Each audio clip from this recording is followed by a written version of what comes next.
Culture में औरत की हिफाजत और तहफ़्फ़ुज़ सबसे पहले है। मर्दों का औरत की हिफाजत का क्या है तरीका, देखो ना। मौसम बड़ा अच्छा है। अच्छा है, पर गर्मी बहुत है। एक शेख रोज किचन में जाता और चीनी के डब्बा खोल कर देखता। क्यों? डॉक्टर ने कहा था शुगर रोज चेक किया करो।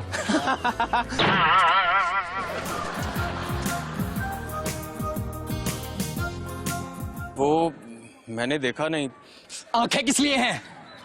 वो सॉरी, बस हो गया।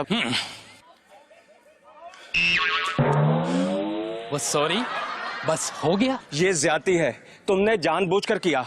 हम अपनी औरत की बेइज्जती का बदला लेना जानते हैं। तो ये है, तो फिर हमारा बदला देखो। हमारी औरत पे तशद्दुद हम बदला लेंगे।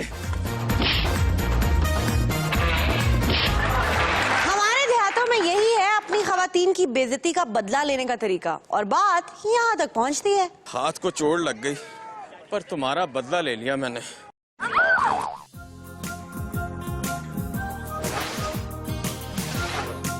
तुमने मेरी बीवी को हाथ मारा?